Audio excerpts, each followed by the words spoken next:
To unmute your line, press *6 or #6.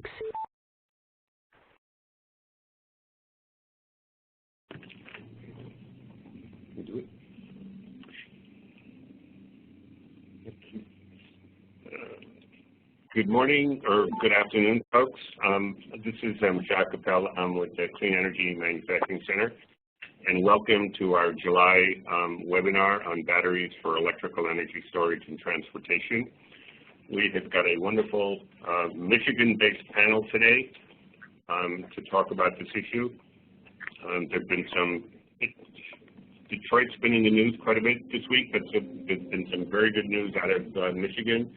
The headlines: GM and Chrysler have been hiring aggressively, and Ford just recorded record or at least very good profits. So it's great to have folks from the state of Michigan talking to us about the future of storage and batteries. Our speakers include Kelly Jezierski, the Manager of Energy Storage at NextEnergy, Joe Lagrasso with General Motors, and Rick Rajaie and Anthony Arena with LG Chem Power, also located in Michigan.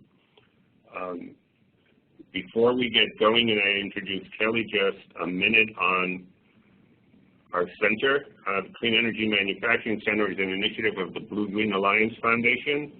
We're a nonprofit organization, and our goal is really to provide educational opportunities for companies in the clean energy sector. In front of you, you've got a slide that briefly talks about our objectives to increase domestic suppliers in clean energy and help communities expand opportunities in these sectors as well. We essentially provide educational opportunities through workshops, webinars, and assistance to companies. And then without going any further on that, here is our webinar schedule.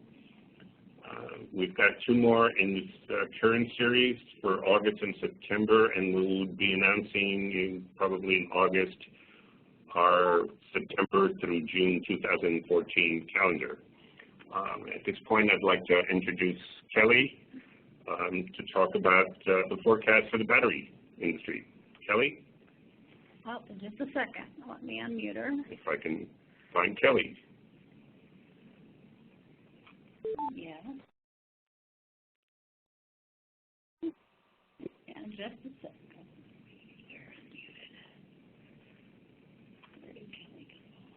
Hello, can everyone hear me okay? This is Marilyn. I can, yep. Thanks. Yep. Can you hear me? Oh, you're on, yep. Okay, great. Thank you.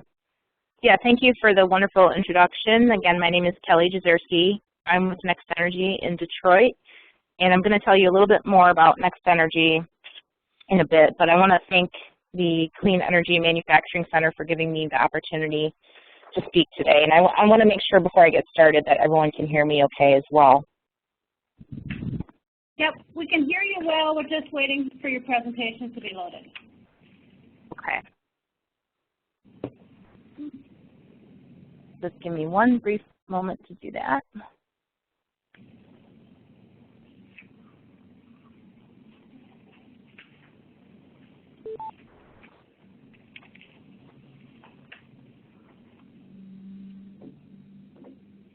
Okay. Can you see the presentation now? It's still coming in, not yet. Okay.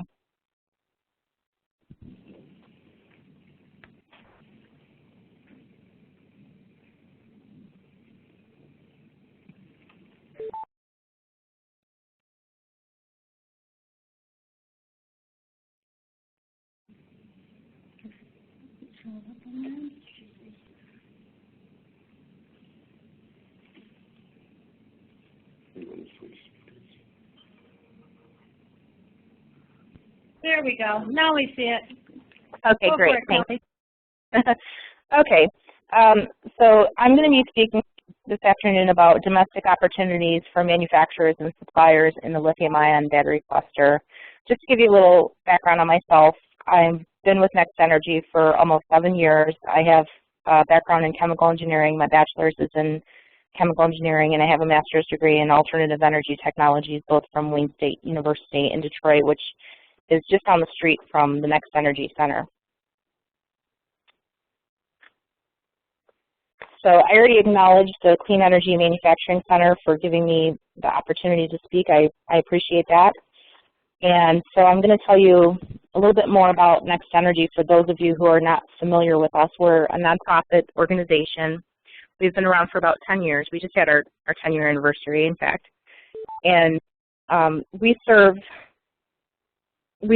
as, well, we serve, our mission is to accelerate the advanced energy sector, and we do that through 3 different means. So we leverage our assets, which include our technical facilities, our relationships and networks, and our knowledge base. And so the leg that you'll see covered throughout this presentation will be focused on market studies, supply chain analyses, and some of the other items you see on the left-hand side of the screen under knowledge. So I just want to stress that we're focusing on conventional lithium-ion batteries today, although there are a number of other types of batteries and energy storage systems, including mechanical systems, electrostatic, and thermal and phase change systems. But for the purpose of today's webinar, we'll be focused on lithium-ion batteries, which are popular in electric vehicles. NextEnergy has studied some of these other batteries, and we have done some comprehensive analyses on these as well. So the work that I'm going to be sharing with you is sponsored by the Department of Commerce. We and our partners, you see most of them listed there, we received a $1.2 million award from the Department of Commerce. And the focus of the program is really to identify and help grow cluster development opportunities, not only in Michigan, but for the region and for the country. So we've been working with several other organizations, including Automation Alley, Center for Automotive Research, Corporation for a Skilled Workforce, the Michigan Manufacturing Technology Center, and the Michigan Economic Development Corporation on this program. If you are a company who is already doing work in the energy storage space and you're interested in expanding your business either domestically or globally, we definitely would like to hear from you. We've actually been working with the Battery Show and our friends at the MEDC on a matchmaking forum. And we have a survey out on the Battery Show website. If you go to the link that's listed at the top of this slide and just take 5-10 minutes to fill out the survey, what we will do is we'll do some research between now and the Battery Show date and connect you with the appropriate company or companies that you're looking to match, whether it's in sales opportunities, manufacturing, distribution, research and development, whatever it might be. We've heard from almost 40 non-USA based firms to date who are seeking partners in North America, and you'll find a summary of those results on this survey for US companies. For example, the 2 last bullets here provide you with an overview of what some of the companies are seeking. We also have their websites listed and the name of the company to provide you with as much information as possible. So we encourage you to take advantage of this. It is a free service for everyone out there in industry who is looking for partners. And we will actually have a 20x30 booth at the Battery Show itself where we'll be doing some matchmaking on site.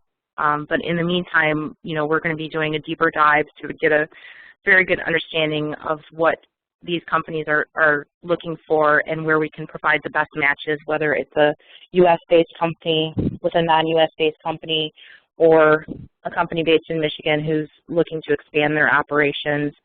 Whatever the case may be, we definitely can help you there. So in terms of the market forecast for lithium-ion batteries, the market is expected to grow significantly and expected to be $60 billion by the year 2020. That includes not only automotive applications, but grid, reserve power, as well as consumer electronics. And you'll see in the upper right-hand slide some of the key companies and players listed. And fortunately today we're going to be hearing from Rick and Anthony from LG Chem, who, as you see, have the lion's share of the market cap for global lithium-ion battery, the global market.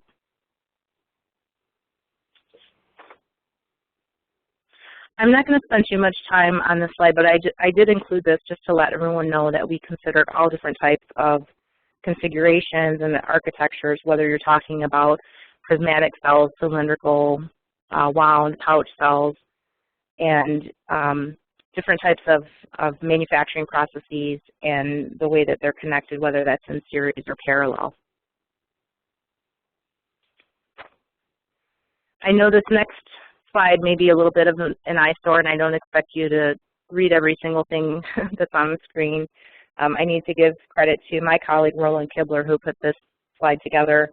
But when we started on this study almost 2 years ago, we really didn't have a good understanding of the process to make a lithium-ion battery cell. And so we started from scratch, and what we found out is that it's actually a pretty convoluted process, as you can see. There are 4 main components that go into the cell. There's the anode, the cathode, the separator, and then the housing. And what we were trying to do in mapping out this process is get a good idea for where the opportunities lie for domestic manufacturers, and then who's playing in that space now and which companies could potentially manufacture some of these items in the future. So we'll just take one of these components as an example. If you look towards the bottom left part of the screen, you'll see salts, carbonate solvents, and additives listed. And those are all components that go into the electrolyte material in a lithium-ion cell. So as far as the salts are concerned, we know that these are high-value materials. They comprise about 15% of the weight of the total electrolyte weight, and they have a 6-month shelf life. And then we have some common salts listed, including lithium iron phosphate. Some of the firms who are playing in that space, or at least were playing in the space at the time we put this together, and then some of the companies who could potentially be good candidates to get into the space to manufacture those components in the future. In terms of Michigan assets, I don't think it's any coincidence that all 3 of the speakers today are based in Michigan. There's a lot of activity going on, not only in the southeast region in the Detroit and Metro Detroit area, but on the western part of the state in Holland, Michigan. That also serves as a hotbed of activity. There are approximately 40 manufacturing firms out there that are doing some great work with the Economic Development Agency in that part of the state. But you can see we have, you know, and these are just the key players listed. We didn't go through every single company who's involved in the lithium-ion supply chain, but we have a lot of activity going on all the way from materials and components to recycling, repair, and remanufacturing. And there have been billions of dollars pumped into the industry, both on the federal side and the state side, since this activity really started to gain some momentum around 2008. So in terms of our study, we wanted to summarize some of the key challenges and opportunities for you at a very high level. So in terms of challenges, what we found is that there's a global overcapacity problem in the automotive lithium-ion battery market currently that seems to be improving, and we've heard that some firms who were not actively manufacturing battery cells are going to be picking up the pace here pretty shortly, so that's good news. But last year you may have seen the overcapacity numbers up to about 10 times the demand. So that was something that surprised us a little bit. That does not mean, however, that the industry is a failure, but a lot of the projections for EV sales were overinflated. And so I think, you know, there's finally starting to, we're finally starting to catch up that and wise up to that fact. The supply chain is heavily dominated by Asian suppliers, especially Japanese and Korean firms. You'll notice that in some later slides where we have the key players for various components listed out, that many of them are based in Korea and Japan. And the supply chain has very tight quality control tolerances and issues. So it's been described as sort of a hybrid of the pharmaceutical industry, the food industry, and the automotive industry. And lastly, low volume limits, because of the overcapacity issue, low volume limits prospect for suppliers who are looking to get into this industry in the near term. However, in the medium and longer term, there are a lot of opportunities for domestic suppliers. But in the near term, really the materials that have short shelf life, including the electrolyte materials and the copper foil, are the largest opportunities right now. So that's actually a challenge. And then in terms of opportunities, there are many opportunities that we see in terms of repair, remanufacturing, and recycling of large format lithium-ion batteries, and we see that as a large area of growth. That comes along with its own set of challenges and opportunities. One of the issues that we've also identified as a huge potential for growth is in terms of microhybrids for start-stop applications, as well as e-bikes. There will be a huge demand for e-bikes in China, which could apply not only to lithium-ion batteries, but to lead-acid batteries, supercapacitors, and other types of energy storage systems as well. And also batteries for backup power used for cell towers. There's a huge opportunity there as well. In terms of innovation and intellectual property opportunities, I'm sure many of you are familiar with the Energy Storage Hub that was recently awarded to, being led by Argonne National Labs. You can go to the JCESR website, and that stands for Joint Center for Energy Storage Research, to find more information on that program. NextEnergy is actively involved in that program, but the opportunities here are more on the research and development side and focused more on beyond lithium technologies. So I'm not going to go through every single one of these because I know we have a limited amount of time, and you'll receive the slides and can go through these on your own time. But given that the materials that go into a cell comprise about 60 to 65% of the entire cell cost, and the objective is to fit as high of an energy density in as small of a footprint as possible, there are a lot of advancements on the material side in terms of the electrodes, the electrolyte. There's definitely a move toward processes that use less hazardous materials and use less materials in general. And on a similar note, in terms of manufacturing process improvements, areas that we've identified as opportunities for manufacturers include a move towards more flexible modular systems, a lot of laser applications, and any way that manufacturers can avoid clean room environments is a good thing for them, considering how costly these clean rooms are and how sensitive they are to temperature and humidity.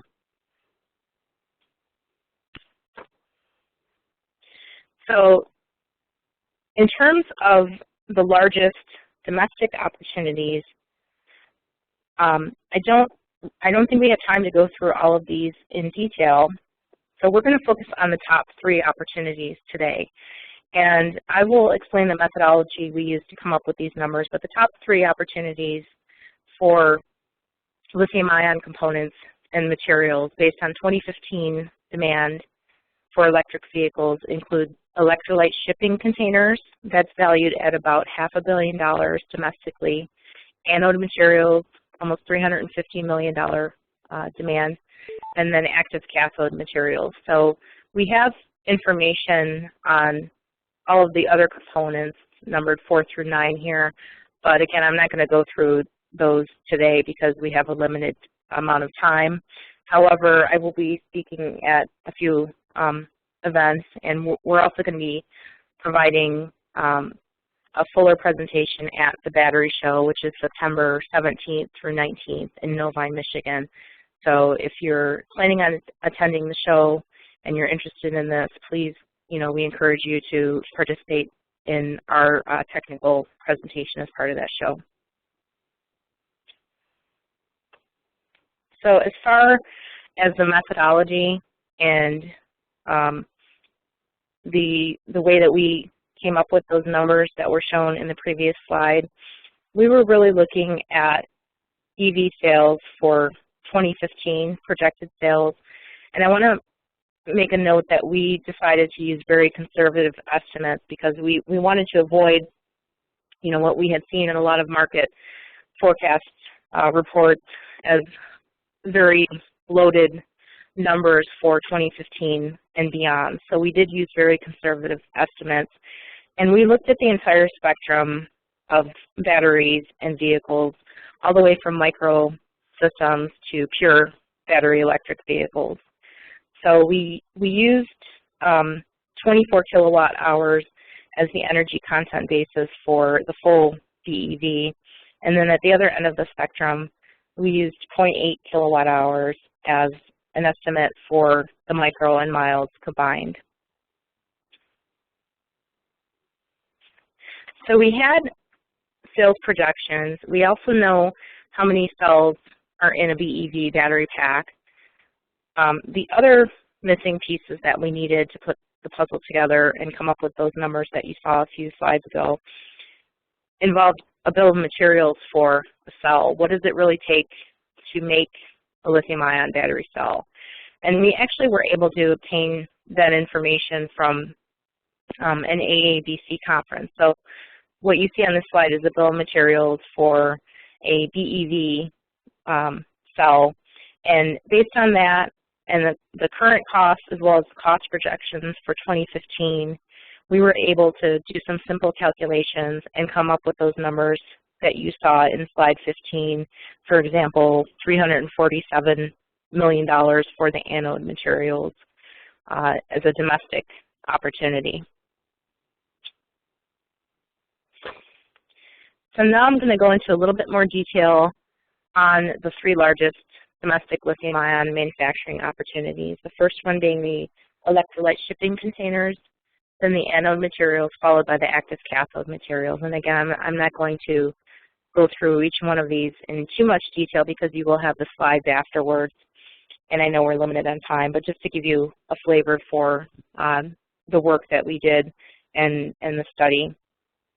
So in terms of the electrolyte shipping containers, if you're a supplier looking to get into this industry, what do you need to know? Well, these are e-polished containers with special fittings. They have to be tightly controlled as far as the temperature and pressure.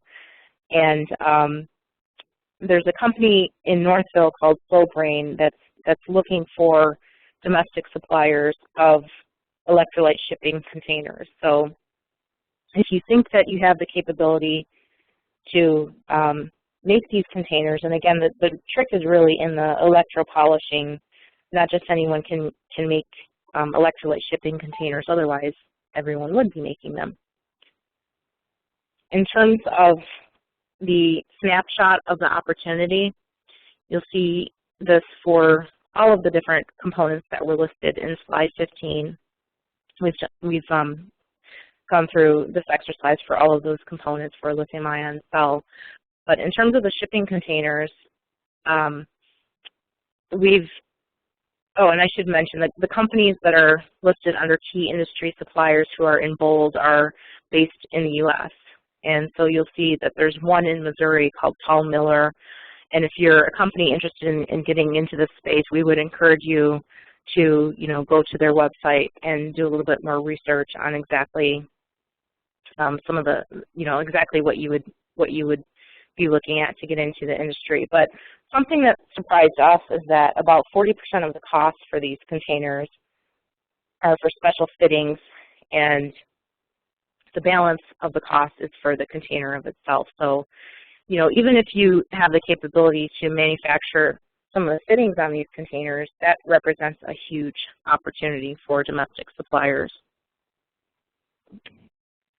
Kelly, I think we're going to have to wrap it up so the other two speakers can. Okay, sure. So I'm not going to have time today to go through the electrode materials, the cathode and anode, but again, you can look at these slides on your own time. It's similar information as what was shown for the electrolyte shipping containers, but again, I would encourage everyone out there who is an existing supplier to the industry, it does not have to be specific to lithium ion, to visit the Battery Show website, click on that link at the top there and just take 5-10 minutes to fill out the survey, and we'll be happy to extend that matchmaking service to you. So with that, I'd like to hand it over, and thank you again, CEMC, for giving me the opportunity to speak today. Thanks a lot, Kelly. Awesome work and awesome information for everybody. Joe, I have unmuted you, and you should be able to share your slides. Okay. Well, thank you very much. Again, welcome to those here, and thanks for the opportunity to talk today. I'd like to, first of all, introduce myself as well as a partner I have here that's joining me. My name is Joe Lagrasso. I've been with General Motors for almost going on 30 years now, and about 20 of those years have been in the development of electrified vehicle products, and it goes all the way back to the original EV1 program, as well as several products along the way. So I'm thrilled to be able to work in this industry, to see it grow, and looking forward to seeing continued growth as we go forward. The last 7 or 8 years of that has been primarily focused on the development of battery systems and battery products for our products that are now going into production and will be going into production in the future here. So thanks again. I'm also joined by Kevin Kelly, who's our manager of electrified vehicle communications, and I'll defer the toughest questions related to product to Kevin. So thanks, Kevin, for joining me as well. So what I'd like to do is, let's go ahead and get this thing kicked off. What I'd like to do is, I always like to step back and take a look at the macro problem we're working on here in the industry, trying to solve. And again, it ties back directly to the global challenge around fuel consumption. And again, looking at today's oil supplies, about 40% of the world's energy transportation. But transportation is really depending on oil for 96% of its energy, and that's by 2020. So we'll see the world consumption rise by about 60%. That seems pretty staggering. And if you look at projected out even further, by 2025, we're seeing the number of cars increase to well over 1.25 billion from approximately 700 million today. So the global consumption of gasoline could further double. So it's a pretty daunting task that we face in the industry, as well as taking a look at the greenhouse gas emissions challenge as well. So the global governments, obviously are working towards regulations and requirements, some which are pretty significant. And as an industry, we're dealing with not only the current requirements that hit us in the 2016 timeframe, but projecting out further, as you can see, in 2020, 2025 here in the U.S., almost 55 miles per gallon. We've got some rules that apply to CO2 regulations that we're going to deal with long-term here in the state of California. China has pretty aggressive fuel consumption requirements that are going to hit us pretty quickly as well. And again, the CO2 requirements and the taxation requirements in the EU are equally as daunting. So to deal with all of these things, we are having to look at not only the improvements of our ICE engine technologies, improvements in our vehicle fundamental efficiencies, things like reduced weighting technologies, reduced emissions, the things that we are looking at around friction losses and aero, all are requiring the fundamental vehicle improvements to take place. But that alone is not enough. We realize that in the industry, that it's important that we figure out how to layer in strategically electrification that allows us to meet some of these important targets. And again, so we will continue to focus on strategic electrification of our vehicles and products in order to meet some of these fuel economy and greenhouse gas targets. So as we look at some of the electrification solutions that we are, as General Motors, bringing into the market, we have a pretty full range of products that are in the electrification space. Some of the ones here outlined in blue I'll probably focus more on because these are the ones that are taking advantage of some of the latest lithium-ion battery technology that is being produced. And since that is a primary focus of some of this discussion today, I thought I'd spend more time on that. Of course, there's GM's e-assist technology, the light electrification, found again on our Buick LaCrosse, Buick Regal, and Chevy Malibu Eco as a standard. We have our extended range electric vehicles represented by Chevy Volt, Opel Ampera, and the 2014 Cadillac ELR, and then also electric vehicles like the Chevy Spark EV, which I'll spend a little time discussing as well. We also look at application of HEV technology in our products. We expect in the future that there will be some products that we can discuss in that space as well, but nothing that we can talk about today. But it is a growing segment, and the plug-in electric vehicle market and extended range electric vehicle market is one that GM is taking seriously. So looking at some of the products that that I discussed already, again, e-assist is a electrification solution that really lets us combine stop-start technology with regen braking and in the onboard lithium-ion battery to provide fuel economy improvements up to 25% better than the standard vehicles. The Volt we continue to see as a strong product, and now with the launch of the Cadillac ELR later this year, you know, we see continued pleased customers that basically are telling us these are some of the vehicles that have seen the highest customer satisfaction of any products that we've ever produced. In the industry, this is it sets some standards, I think, in terms of customer improvements and customer evaluation of value. We expect that the average Volt customer is saving about $1,300 annually in fuel savings, and again, driving many more electric-driven miles than I think most people have expected. And it's turning out to be a wonderful product, and I think the market has accepted that pretty well. And then we're really excited now with the launch of the Chevy Spark EV.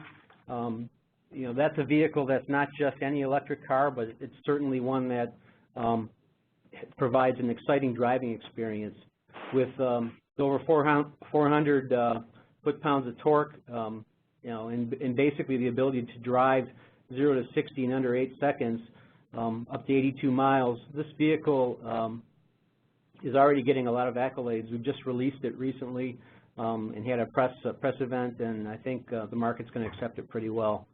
So these are some of the products that we see as important to the market for General Motors. They're products that are out there now and will be out there in the next few years.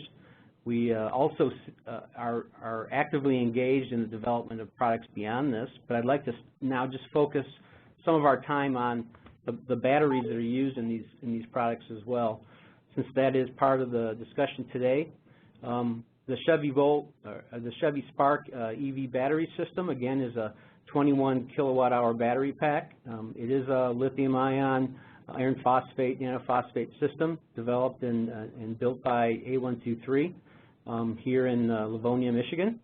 and again, it provides a vehicle range of up to 82 miles.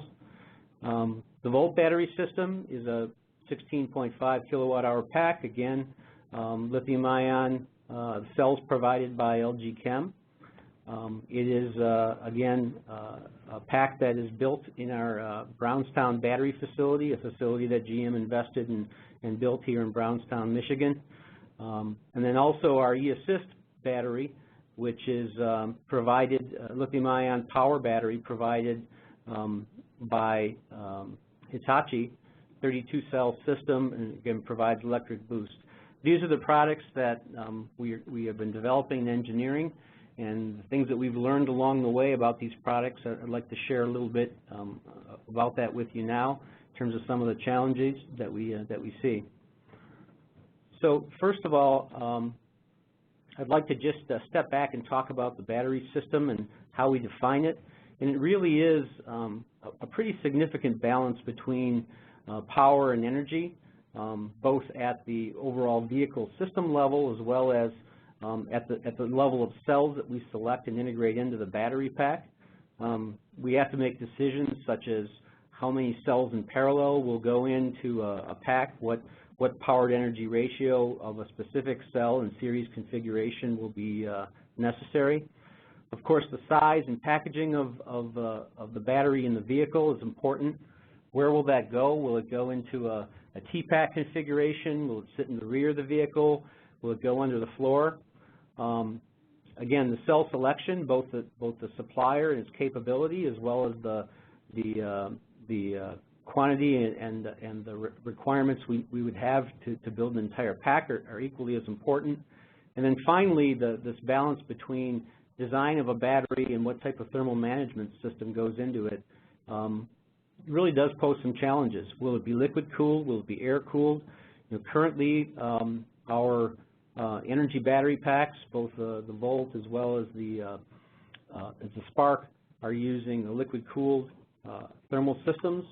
Our power battery in the eAssist is an air cooled system. So there are a number of things that have to be considered as you look at again, the battery system definition, how it goes in the vehicle. Some challenges, and I think the industry is dealing with some of these challenges, and there are still some things that need to be done. First of all and foremost is making sure that the pack is safe. It provides the customer with a safe experience. It has to be safe at both the cell and module and pack level. Integration of a battery into the vehicle requires some significant thought into how you protect the battery, the vehicle structure. Trying to do that and not increase mass is important. Some of the layered safety requirements that go in really do require good thought and understanding. And as the industry develops further safety standards for batteries and electrified vehicle safety, I think this will become even more prominent in the future. But GM takes this obviously seriously. It's the first and foremost requirement. So the obvious thing is you have to make sure it's safe. You also want to make sure it's reliable. It's a vehicle that will not strand the customer. It has to have a high level of availability. You can't allow the customer to walk home or be stranded in the case of a failure. So that does require that the amount of durability and quality is at a very high level. It also requires that as we look at overall cost picture, we start looking at, again, the cost of large format cells, how to reduce that overall. I'll talk a little bit about costs as we look at what's happening in the industry. And obviously the quality requirements for manufacturing systems require that to maintain this availability requirement for durability for over 10 years of life, we have to have very high levels of quality and really have to do that as part of a team effort with not only the supplier but together with the OEM as well as our quality systems folks to really bring quality products to the market, again, that hit the mark. So again, safety, cost, durability, quality, they all tie together. They are very related, and to be able to bring new products into the market, even in the next generation, we've got to make some inroads, obviously, in the areas of costs. We've been focused pretty heavily at GM in making sure that the safety, the durability, the ability of the system to last for the life of vehicle is met. I mean, that has been a pretty strong requirement for us. Costs, we are really hoping to drive as part of that next generation rollout. So let's take a look a little bit at the battery technology energy outlook. Obviously we think about both the cell energy cost in terms of dollars per kilowatt hour. You also start looking at the cell energy density. In this case, I've chosen to represent it as the watt-hours per kilogram. You can see that there's a long-term DOE 2020 cell target shown at about $125 per kilowatt hour. But we think, again, further development of lithium-ion technology is possible, again, through improvements in cell chemistry, as well as cell pack design and optimization of thermal management. A significant majority of the battery cost, volume, and mass is in the cell materials. So again, we do need developments in the 4 major component areas to start working on driving some of those costs out. This includes the cathode, again, the anode, electrolyte, and separator as part of some of the active component in the cell, as well as taking a look at some of the non-active components, the packaging, how the cell integrates within a pack structure, how it integrates within a module. So again, chemistry needs to be made of earth-abundant materials. Elements that are not elements that are on the periodic table, not elements that are on the periodic table that are in short supply at this point. We also need to be continuing to look at new formulations of anode and cathode technology to drive better energy density. But again, in the long term, we think that the potential to double, at least double, if not go further, the energy density of the pack compared to today's batteries exists. And again, we're continuing to develop, invest, and partner with lithium-ion technology suppliers, again, to speed their use into our products. So, this is kind of a rough look at the outlook of the market, but all of this has to be factored in. We still can't sacrifice durability or life, and obviously we need to make sure that it does meet the performance requirements in our cars. Joe, 1 more minute. Okay, very good. I only have a few slides left. The cell chemistries, I'm going to kind of skip over that, but one of the things I wanted to say is that there are a lot of trade-offs here, and as you start looking at both the technologies that are used today, as well as the technologies that are being used in the products, both in the market for automobiles, as well as some of the future technologies that are being looked at for future products. Many trade-offs have to be made. A lot of the materials basically address different aspects, whether it be safety, life. I'm not going to spend much time on that. We go to the next slide.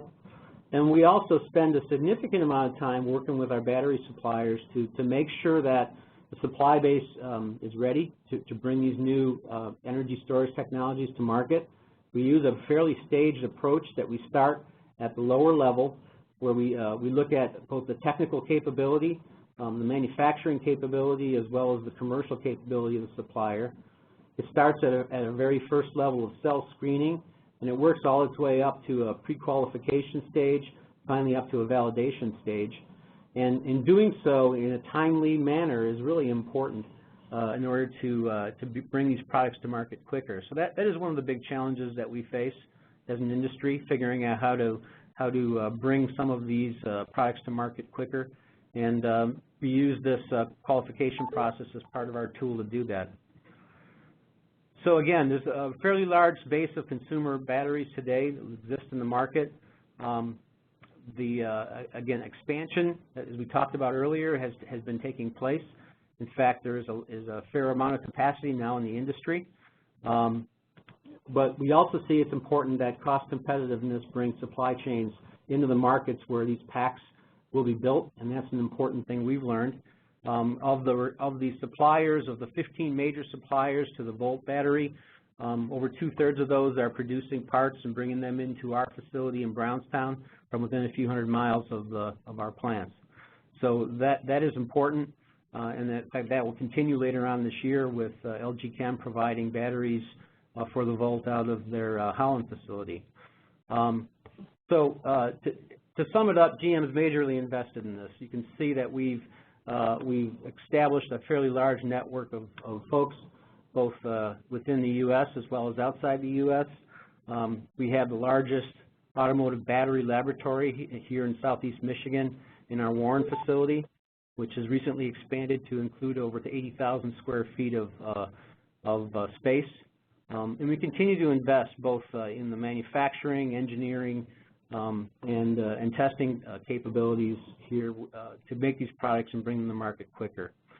So again, I thank you for your time. Yeah, thanks a lot, Rick, or Joe, for all your information. I'm going to, just for the audience to know, I want to make sure that we get all of the content in here. Do know that the speakers have all provided some sort of a contact information as part of your slides, so if at the end you have some specific questions for them, you will be able to email them.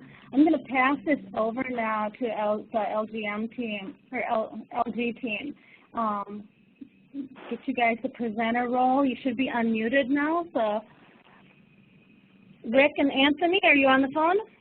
Yes, Linda, can you hear us? We can hear you just fine. Great. Thank you. Can you pass me the ball for me to be able to present?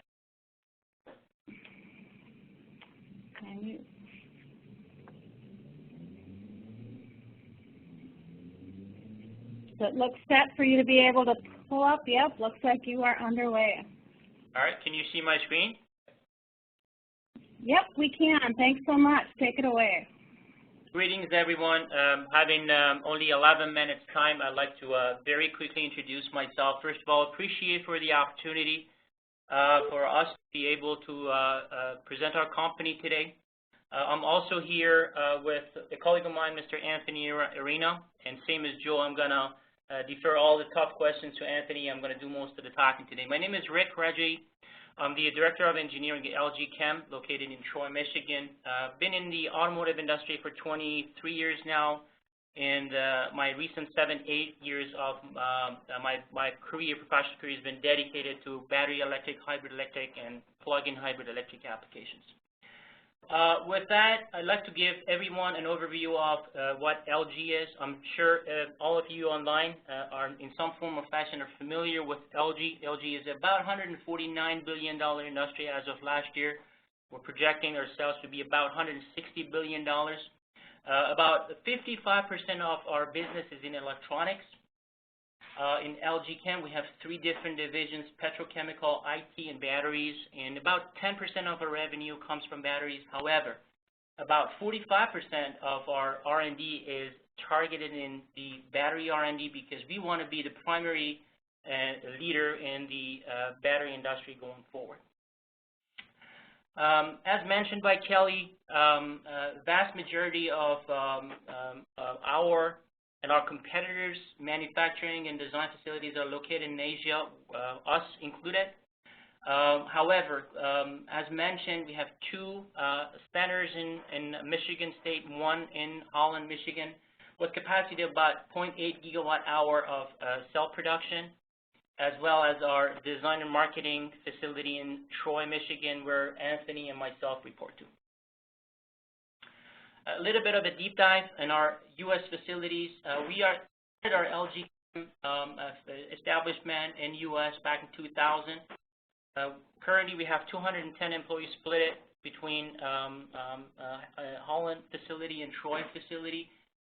We have about 4 acres of facility in Holland, and aside from cell manufacturing, we are very well ready and in discussion with major OEMs to produce module and battery packs in our facility located in Holland. Now in our facility in Troy, we do a couple of things here. The first thing is that, interestingly enough, in many of major OEMs, many of the hybrid electric and battery electric vehicles that you see on the road, we started as a turnkey solution providers to OEMs. We are fortunate enough to, first of all, extend our business with these major customers, and also able to sell products, either cell or module or packs, to the major OEMs within United States, Europe, and Asia. Aside from that, we always pride ourselves to be able to create a core competency here in Troy, Michigan, to provide technical knowledge and competency to OEMs and other suppliers. In short, we have created a good combination and to create a win-win of having a very nimble operation in Troy, Michigan, backed up by about $30 billion industry that basically is funding us.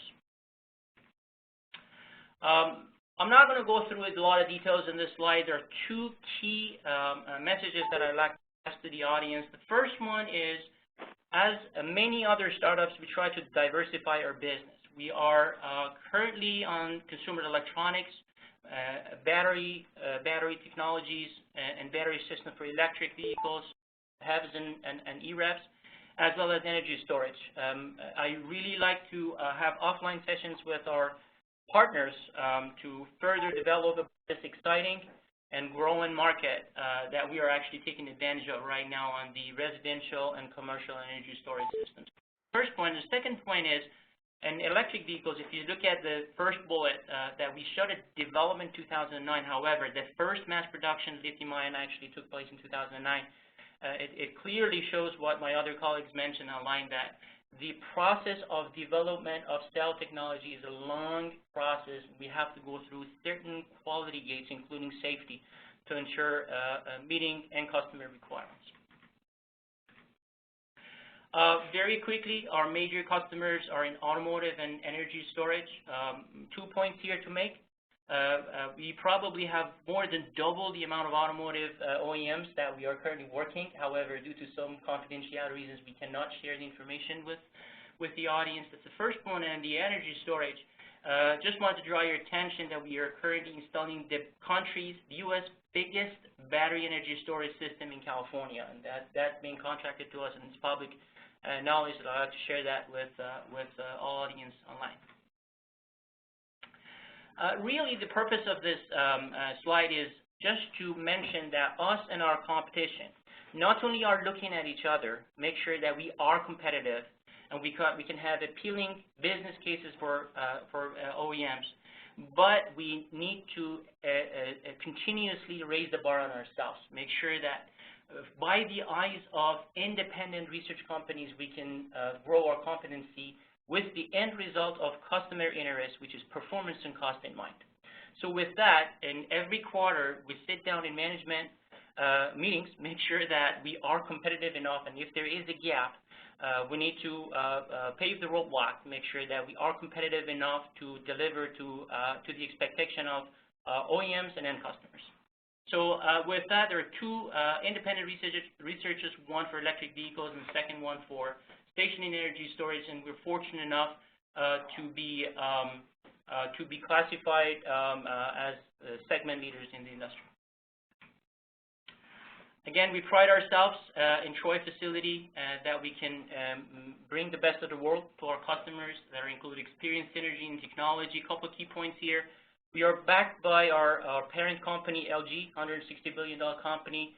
And within the company, the advantage of reaching out to LG Electronics or LG CNS, which are system integrators, give us a lot of benefits and privileges to be able to provide complete solutions to OEMs. With that, there is another key point that I'd like to draw your attention to. Amongst all the other competitors that we have, we are the only chemistry-based company, which, as mentioned by Kelly and Joe, cell is the heart of the batteries, and we heavily rely on our expertise on the chemical side to be able to be the segment leader. With that, I'd like to conclude again, Kelly and Linda, for the opportunity of inviting us to today's webinar. I'd like to leave our contact information, myself and Anthony, with the audience.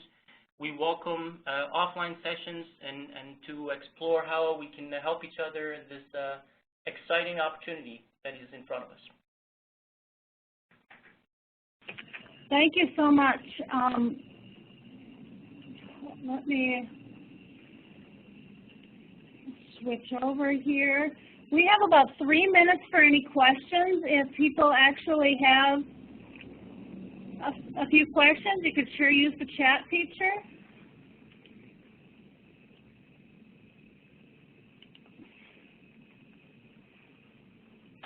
Know that next month's webinar will be on the geothermal industry, and hopefully by the end of today we will get out to each of you a copy of the slides so that you'll have the information to look at a little more closely. And just checking to see if there's any final questions coming in from anybody that was on the line.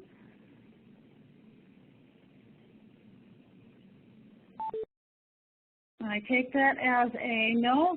Thank you so much, everybody, for your time today. Thanks, Kelly and Joe and Rick and Anthony, for the information. You know, a whole lot of detailed, depth information that I think companies will really be able to use moving forward. Everybody have a good afternoon. Thank you. Thank you.